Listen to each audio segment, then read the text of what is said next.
What's going on today, guys? It's Daniel here, Mr. Cuervo Racing.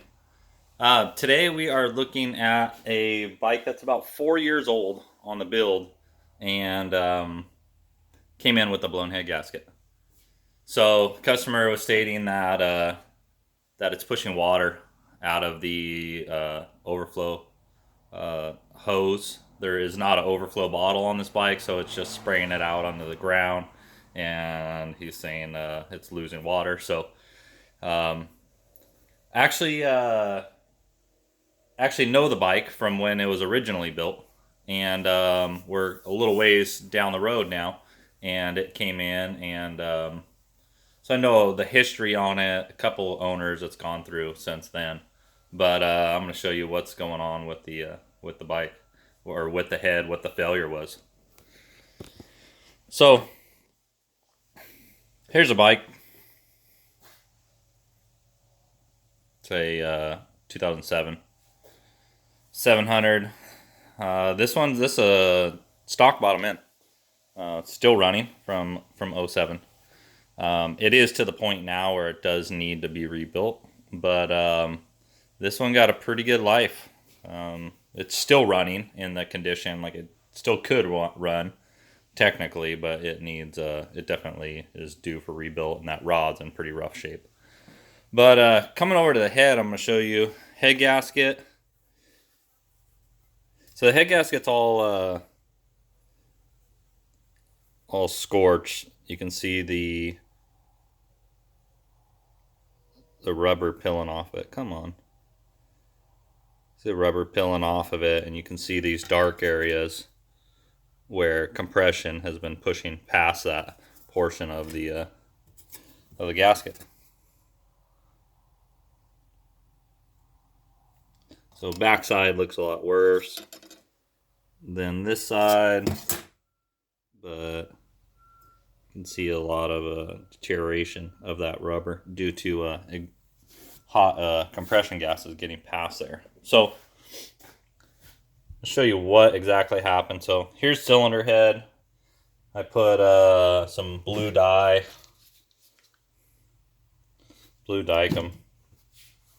and I'm going to show you what's going on with this head. So I just dyed this compression seal area because I could feel that there's a low spot in there, but it's kind of a unique visual to be able to show you this. So I painted it up. I've actually done this a couple times, so it's going to come out really dark. But if I scrape across this surface,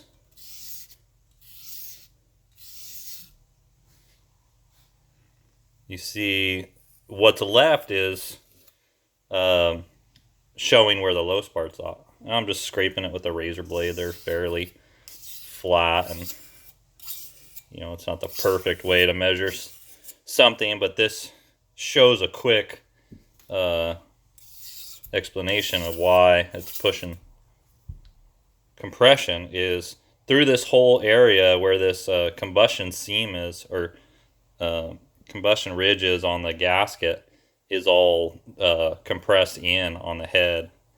And why this happens, or why this kind of a normal thing that happens on the aluminum, is the steel head gasket's harder than the aluminum. So when this head heat cycles, basically goes from cold to hot,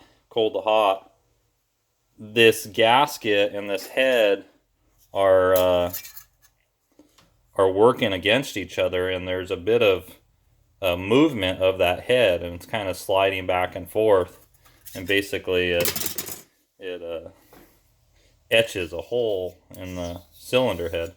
The cylinder itself seems to be a little bit harder material, and it doesn't see the same type of wear. But as you can see, this goes pretty much all the way around. This area is not as bad.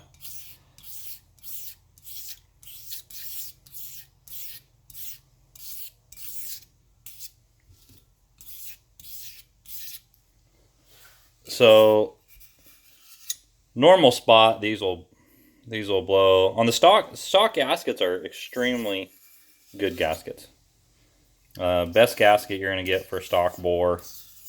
If you're putting a stock bore together, don't put anything else on it.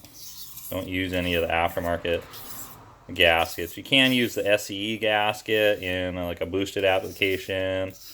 But even then, I've put a lot of bikes with nitrous or turbo motors together with a factory head gasket, and they last really well. So this motor was a 14-to-1 compression with cylinder head studs, and it lasted quite a while without any issue, at least 4 years. Well, you can see this is pretty deep. There is some burnt area from the gasket blowing through, but a nice solid ring all the way around, except for on this side. It's not bad, but all this area here, you can feel how bad that is running your finger across there. Same with here, and here, and then this. You know, it's showing what you can feel on there is nothing really. But basically, that aluminum wore in, dropped out.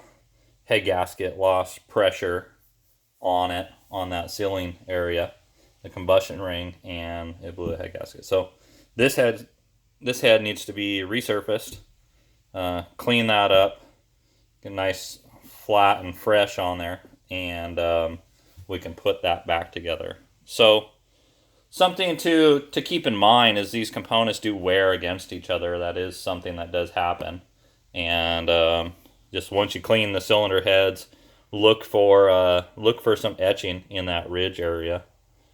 Now, if you were to go bigger on the bore on this, say you went 1055, that compression ring area is going to sit outside of this ridge.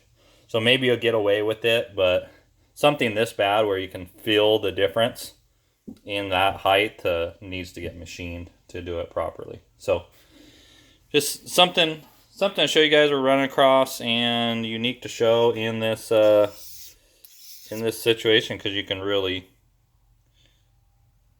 see it with this die. So that's it. We'll talk to you soon.